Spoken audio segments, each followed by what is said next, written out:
Greetings to you all. I trust that you are well wherever you are and that God's protection is around you, especially in this difficult time with the COVID virus numbers going higher and higher in all different countries. Well, for our devotion this morning, I would like us to reflect for a short while on about 2 or 3 or so verses regarding the invitation that is given to us by Jesus himself. So let's start off with Matthew chapter 11, verses 28 to 30.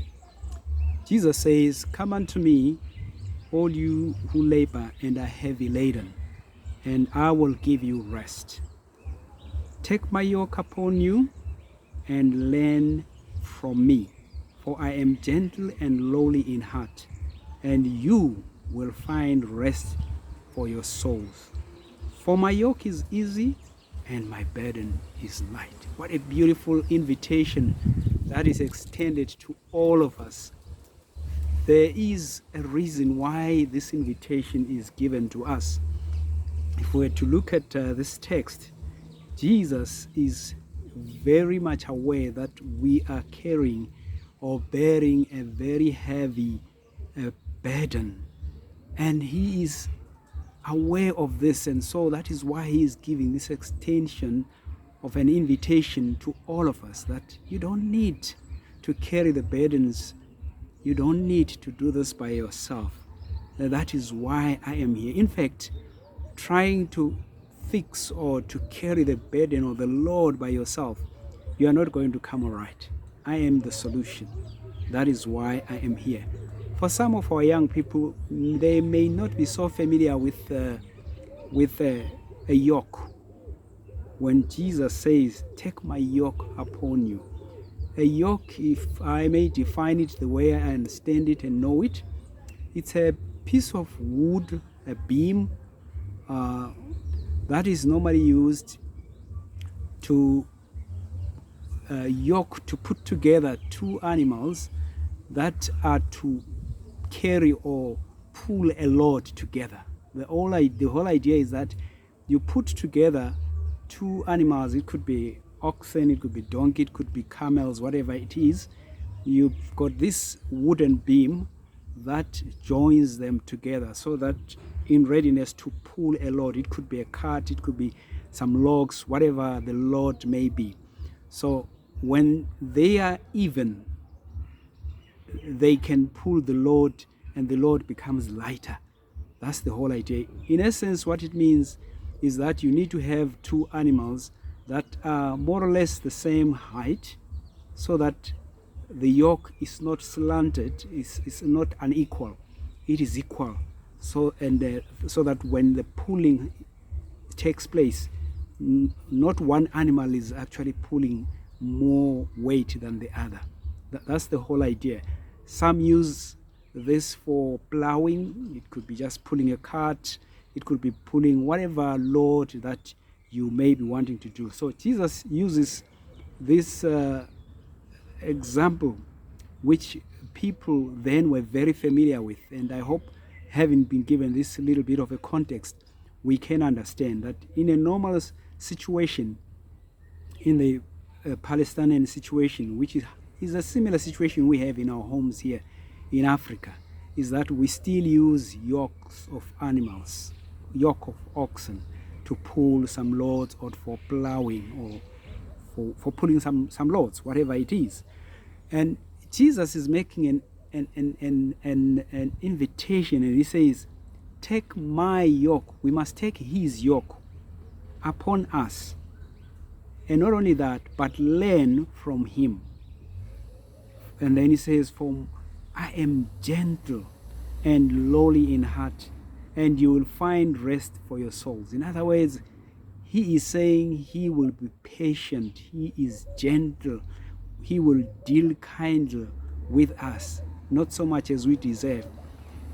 What I also came across as I prepared this devotion is that during that time, the Pharisees had created a lot of laws and requirements for people that people needed to do in order for them to be recognized as righteous. So there was a sort of a criteria of qualification for one to be righteous. And this is what Jesus was addressing, in that it became a heavy burden for the people. And it is something that people could not achieve. And so people just felt, you know what, I'm never going to get righteous anyway.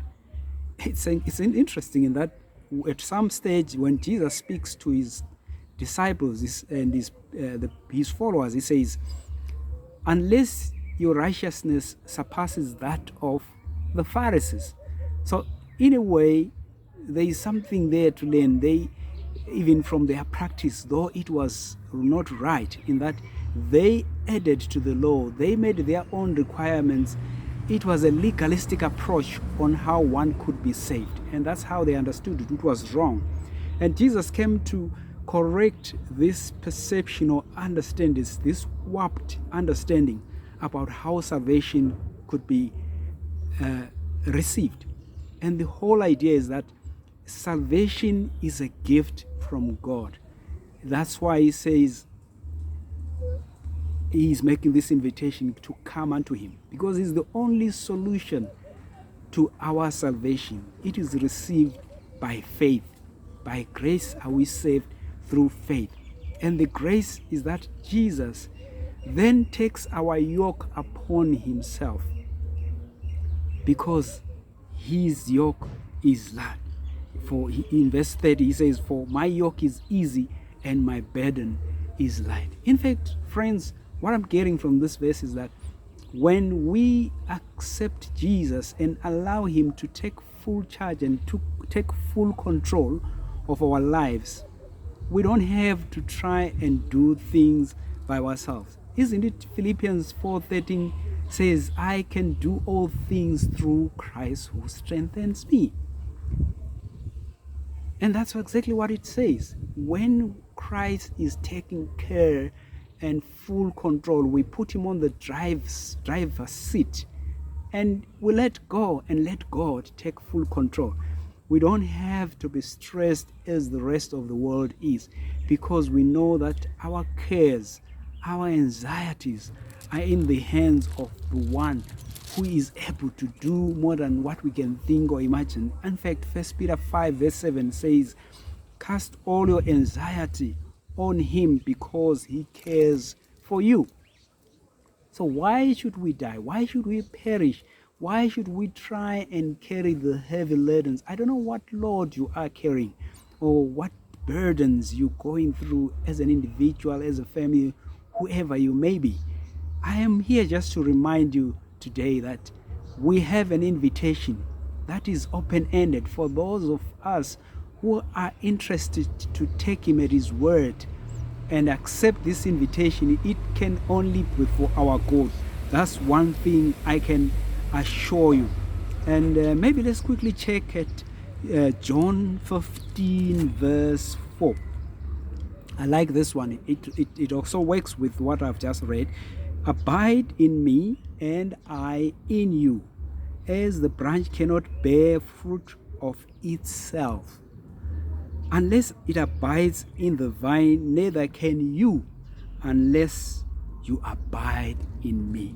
So friends, for us to grow, remember in Matthew 11:28-30, he says, he gives us this invitation to take his yoke, which is easy. But he doesn't just stop there. He says, learn of me, learn from me. So it's not just that we are just going to dish and cast all our cares on him and we fold our hands. And I'm not suggesting in any other way as well that we have to help Christ to carry for us. No. When he says, learn from me,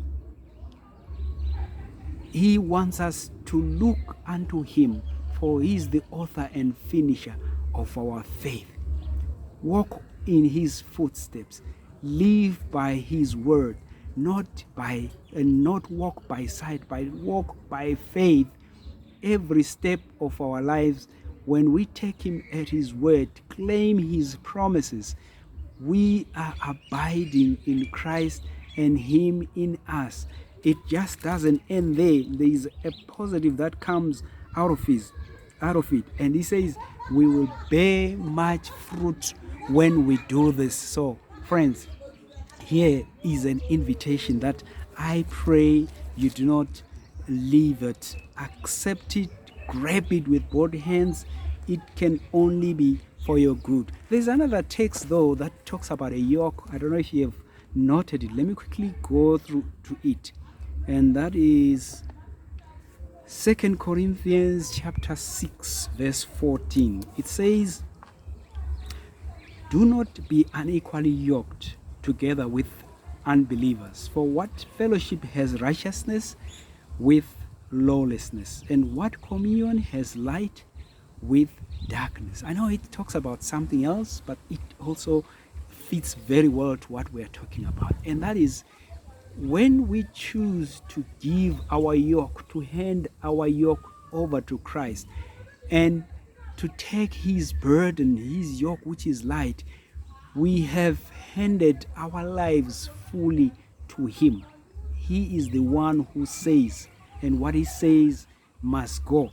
We cannot try to be unequally yoked with Christ and try to say, "Christ, as you do this, I will do this on the side."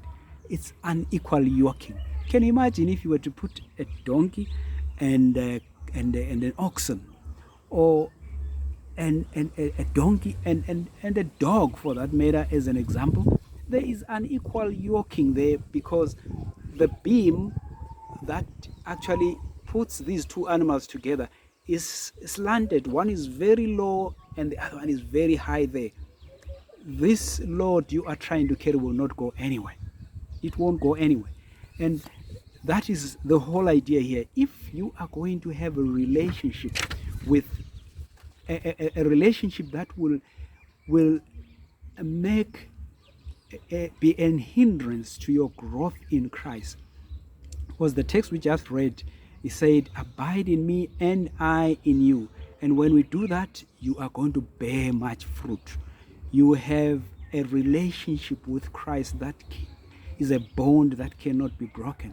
And here the warning I get from 2 Corinthians chapter 6 verse 14 is that when we have a relationship that hinders our growth in Christ with those that are not walking in the way of Christ, it is called unequal yoking.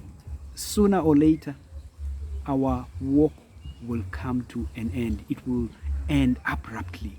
And it's a warning to say, be careful. Don't yoke yourselves with any other than handing your yoke over to Christ, who's the author and finisher of your faith. So it is my prayer, friends, that whatever challenges that you're going through, be reminded today that there is one who has already made an invitation to say, "Cast all your cares upon me, for I care for you." And your anxieties, what is it that is bothering you, that is stressing you, that is causing you to go into depression, when God has already given an invitation? Cast all your cares upon me, for I care for you. God bless you.